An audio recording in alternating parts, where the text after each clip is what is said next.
નમસ્કાર શિક્ષક મિત્રો તથા વિદ્યાર્થી મિત્રો, મારી યુટ્યુબ ચેનલ અતિકવારામાં આપ સૌનું હાર્દિક સ્વાગત કરું છું। આજે તમારા માટે લઈને આવી ગયા છે દ્વિતીય સત્રાંત કસોટી પેપર સોલ્યુશન।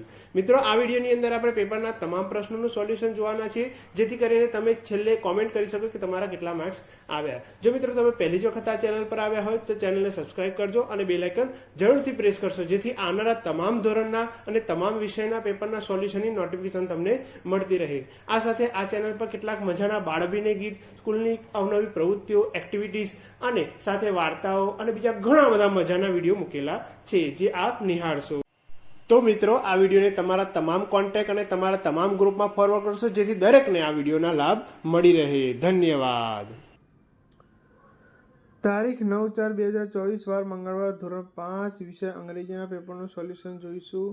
પ્રશ્ન નંબર 1, નીચે આપેલ ફકરો વાંચી પ્રશ્નના જવાબ આપો। પહેલું, what did the mouse find? The mouse found a piece of cloth. બીજું, ધ ક્લોથ વોઝ ડર્ટી। ત્રીજામાં આવશે ટ્રુ ઓર ફેલ્સ, તો ફેલ્સ આવશે। બીજું, નીચે આપેલા ઉદાહરણ પ્રમાણે એક શબ્દ પરથી નવો શબ્દ બનાવો। તો ઓરેન્જ પરથી રેન્જ, ઓન, ઇયર વગેરે આવશે।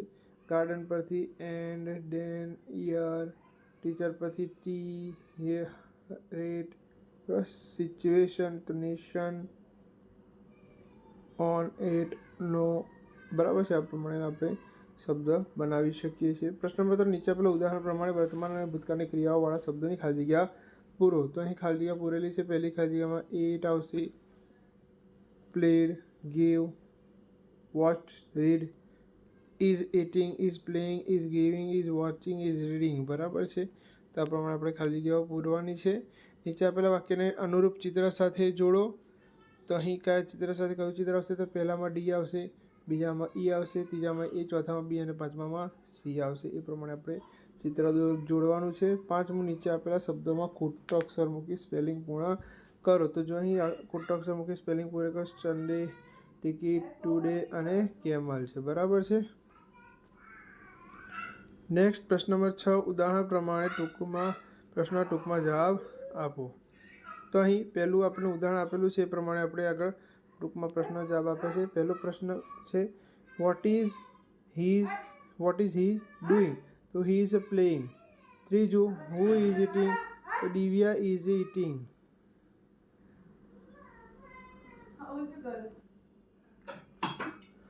Next, what is he doing? તો he is playing. Next, who is eating? તો Divya is eating. Next, what is he doing? તો હી ઇઝ બાથિંગ।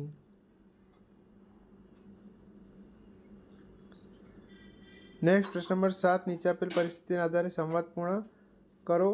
તો અહીં આખો સંવાદ આપ્યો છે, એમાં આપણે વાંચીશું। Abhi says hi, Bharat good morning. તો Bharat says good morning Abhi. Abhi says how are you? Bharat says I am fine. What are you doing today? Abhi says આ છે, I am going to play cricket. આ જે વાક્ય છે અહીંયા આખું અહીંયા આવશે, I am going to playing cricket, will you join me? ત્રીજું, Bharat, yes I will, I also like to play cricket અભી। Good, let us go. Next, પ્રશ્ન નંબર 8, તમારા પરિવાર વિશે 5 વાક્યો લખો। તો અહીં આપણે ચાર્ટ આપ્યો છે, એ પ્રમાણે આપણે પરિવારના નામ લખવાના છે। 5 વાક્ય લખવાના છે।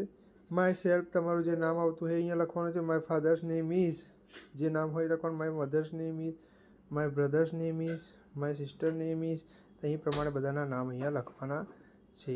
આ પ્રમાણે મારી ફેમિલી વિશે નિબંધ લખવાનો છે। ધન્યવાદ। જો મિત્રો તમે વિડીયો ગમ્યો હોય તો ચેનલને સબસ્ક્રાઈબ કરજો અને બેલ આઇકન જરૂરથી પ્રેસ કરશો, જેથી આવનારા તમામ વિડીયોના નોટિફિકેશન તમને મળી રહે। આભાર।